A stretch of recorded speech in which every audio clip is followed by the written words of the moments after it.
Hello, everybody. This is David, and tonight's movie that we watched is the 1982 film by John Carpenter, The Thing.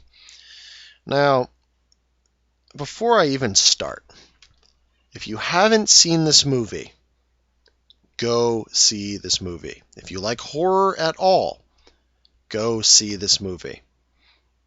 You will probably love it. I'm going to wait so you can pause this so you can go see the movie. All right. I'm going to assume that you've seen it at this point because I don't want to spoil this movie for you because it's a pretty good movie and it has some really weird stuff that happens in it. And yeah, it's a thrill ride. So we're going to start off by talking about The Thing for a minute. And again, go see this movie if you haven't seen it because this is going to ruin pretty much everything for you if you haven't heard about this movie, haven't seen this movie before. So what is The Thing? Well, suffice it to say, The Thing is an alien. But more than an alien, it is a chameleon. But better than that, it can mimic any living thing it absorbs. And perfectly. So that's what The Thing can do. But not only can it do that, it can shapeshift into assorted horrors. And the scarier part of it is that every part of the thing is its own life form.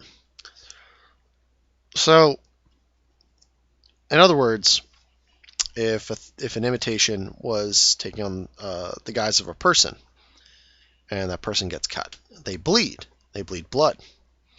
But that blood is not blood. It will react to an external stimulus as if it was an independent life form. So, for example, if you tried to hurt it, put a fire in it or something like that, it will scatter. So every part of the thing is its own creature. It is independently alive. Now, that's a very scary idea, and it can infect you. And they don't really go into how it infects you very much.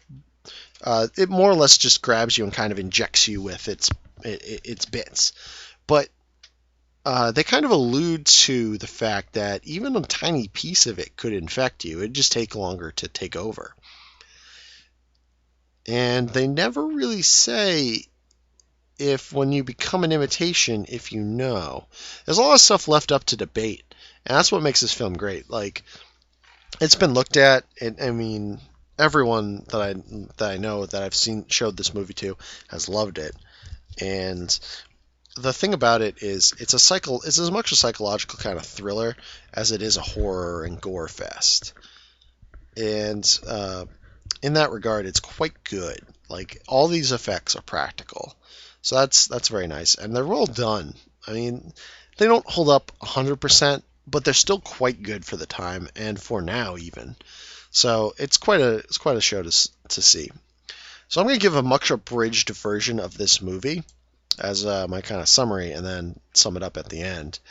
Because there's a lot of shit that happens, and I'm not going to be able to remember every little minute detail, and the devil is in the details in this film. The littlest things can be a giveaway, literally, and it's kind of funny that, things, but the littlest thing can be the giveaway.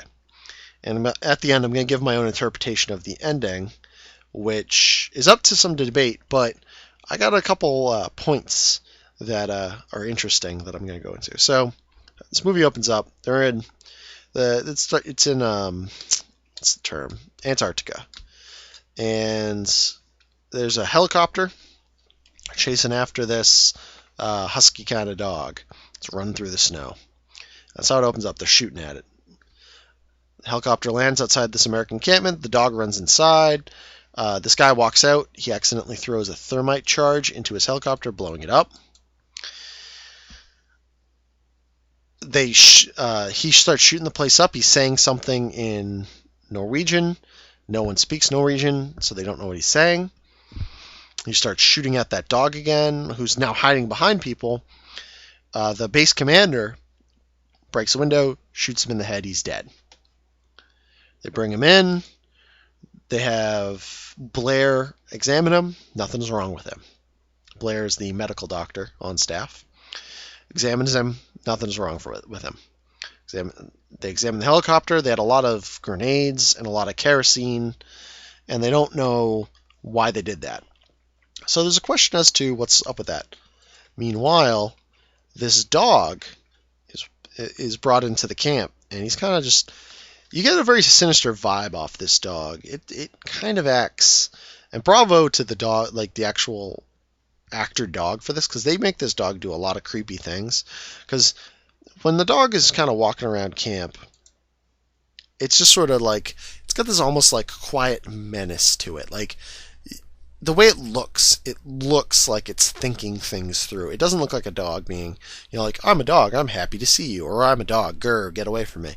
It's like slowly just kind of pokes its head into places and then slinks around, all calm and quietly, and goes about its business. Well, they send up an expedition. They go to the Norwegian camp to see what's going on. McCready and this other guy. I forget exactly who goes. There's a bunch of different characters in this one. I don't remember all their names. I remember McCready, who's the main character. There's Blair, that's played by Wilford Brimley. There's Childs, who's played by what's his name? His name escapes me now. But it's Clark, who's like the dog handler. Windows. I like Windows because there's a lot of jokes about him, but that comes on later. But anyway, so there's a whole bunch of different characters, and you get to know them pretty well, which is kind of nice. All the characters, I won't say they get a lot of character development per se, but you get to know they all have distinctive personalities and different roles in the group. Anyway, so they go up, they go to the camp, they find out it's all like blown to hell. They find some documents. They find like this slab of ice with like a hole missing out of the middle, like a human-sized hole missing out the middle, perhaps foreshadowing of something. And they find some tapes, and they find this body. And this body is warped and deformed and horrifying looking. It's got like two faces merged together, and it's got like extra limbs, and it's all messed up. And they bring all that stuff back, and they're looking at it. They're going over it. They have Blair do an autopsy on the body, and he's like, well, according to this autopsy, it's human. So that's kind of weird. Don't know what's going on with that. And also, and then they put the dog in the kennel with the other dogs. They're going through the tapes. Well, they haven't put the dog in the kennel yet. They're going through the tapes, and they find out where they're doing...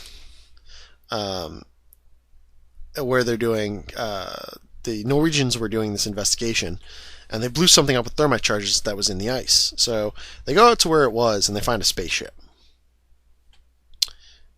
Well, actually, wait, back up a second. They did put the dog in the kennel, and the dog goes nuts, and it just tries to kill, and it tries to consume all the dogs.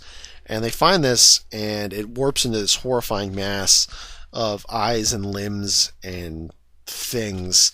I can't even really describe what it turns into. It's just a writhing mass of parts. There's arms, there's tentacles, it's like madness taken form. And they light it on fire.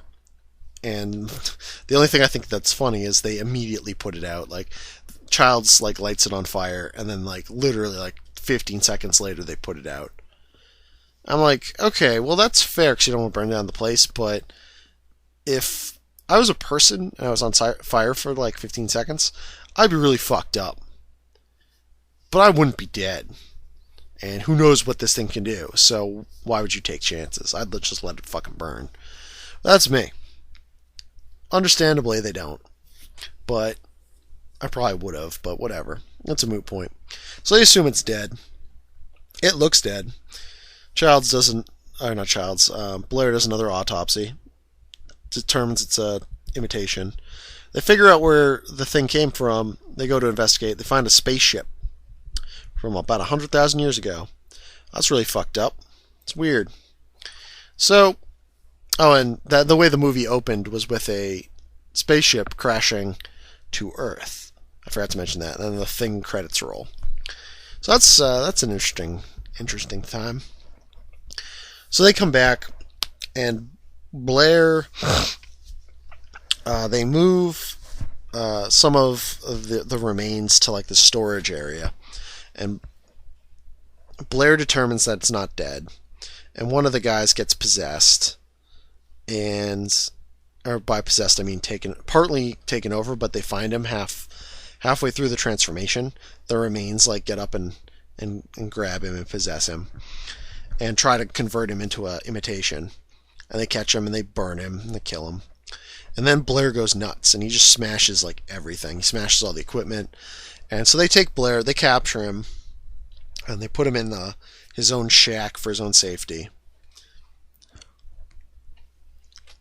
And they try to figure out who's infected, because they look through Blair's notes and they find out that most likely someone else in the camp is infected, and that the thing won't attack when it will hide until it has no other option but to fight, and it will pick you off in your sleep, kind of thing. It's an ambush predator, so it's incredibly patient, it's incredibly smart, and it will frame people. It will wait until the last possible minute to attack. It will wait till you are alone. So it will get you in your moment of weakness, wherever and whenever that is. You're on the john, it was in the toilet, that kind of thing. Like, you don't even know. It could be anywhere. And because it can shapeshift, it can literally be anywhere or anyone. But it can only shapeshift into people it has absorbed. It's an interesting point. Well, that's the thing, certainly. So they're going back and forth, and suffice to say, some more people die, and MacReady gets blamed because the thing basically frames him. You don't know this just yet, but the thing frames him, and they cut him loose in the middle of a blizzard, and he comes back. And forgot to mention, there were blood samples, and the base commander was like, so I got this plan to do like this blood comparison test, where if there's like a reaction, we can assume that person's infected, but all the blood got ruined somehow. Someone ruined all the blood. Okay, fair enough. So what are we gonna do? Well, they go out to look for something, because someone went missing, and what ends up happening is they end up cutting MacReady loose because they found his torn apart uniform, so they think he's a thing. Well, MacReady manages to get back to the habitat and break in, and he rigs a bunch of dynamite, and he's like, if you guys take me out, we're all going down together. So he gets this test together where he literally holds everyone at gunpoint. He ends up killing another person who ends up not being a thing at all. They test his blood. He wasn't a killer. No, he wasn't a thing. He gets his blood test where he puts blood into a bunch of petri dishes. Everyone's blood, labels it, and does the test where he puts he has like a flamethrower, and he puts like a copper wire in the fire, and then runs it into the blood, and nothing happens. First one. And then nothing happens. And Child's like, this doesn't prove anything. And then nothing happens. And then he puts it in, and the blood goes nuts, and it turns into a thing and runs off. And then that guy transforms into a monster and kills Windows by biting his heads off. It doesn't quite kill him. He bites on Windows and throws him like across the room, and then covers him in blood. And then Windows starts morphing into a thing because it's absorbing him. And they light that on fire and throw it, basically like it runs out on fire into a pit. And then they light up Windows, and he's dead. And they test the rest of the people, and they test out okay. Childs and the commander. And so they're all good. But now Blair's missing. So, and it turns out they go into Blair's shack, and they find out that he's been building a space shuttle under the thing. Like under where they were keeping him. So that's a problem. And so what ends up happening is there's only like three good guys left at this point. So they're like, we gotta take this out. No one gets out of here alive. We gotta kill it. No matter, like, no questions asked. So they go down to the generator room. They're going to blow the whole place up. Blair sneaks up, kills the commander by suffocating him, drags him off. And theoretically could have converted him. I don't know. Might have. Might well have. Childs goes missing. And MacReady fights a giant monster, or the thing, presumably the Blair thing, but maybe not, and blows it up, and blows up the generator, and manages to get out alive. And he lays down in the ashes of his camp as the cold is beginning to set in, waiting to die. But who shows up? Childs shows up. And they sit down, and basically MacReady's like, look, if we got any surprises for anyone, I don't think we're ready to do anything about it. Let's just sit here, see what happens. And Childs is like, all right, we can do that. But here's the thing, and then the movie ends. That's just how the movie ends. And this is kind of short, but still. There's a lot more to it. I glossed over a ton of stuff, and you need to check it out. But here's my little analysis of the end. Because there's a big question of whether or not Childs is a thing or not. And it's not actually really supposed to be up to interpretation. It's pretty evident that Childs is in fact a thing. And the way you can tell this is a rather simple one. Whenever MacReady talks or breathes or anything, you can see the frost or the vapor. If you've ever, I'm from New England. We have very cold winters. There's a lot of places in the country that have very cold winters, and when you're outside talking in the winter, you make a little when you speak or breathe, you make these little clouds of vapor, for lack of a better term. I forget the exact term for it, but you know what I'm talking about. Childs, when MacReady talks, he does that. When he breathes, he does that. When he exhales, he does that. Childs does not. And it's kind of one of those things where you don't even think about it, but it's there. And I believe that was the intent of John Carpenter, and I believe he mentioned that at some point. I don't know when, and I don't quote me on that because I don't have a quote from him, like a reference, if you will. But there you go. So that's John Carpenter's The Thing. As I said at the beginning of this movie, this is a grade A horror film. It unfortunately did not do well in cinemas. Its theater performance was poor at best.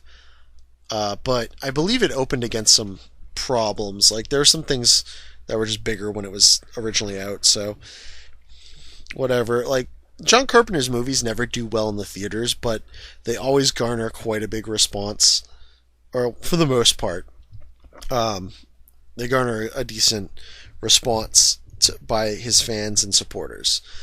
So it's a thing. Like, check this movie out. It is great. It's very much inspired by the H.P. Lovecraft novel At the Mountains of Madness. There's a lot of similarities. That being said, this is not At the Mountains of Madness. This is his own story. It's just kind of inspired by that.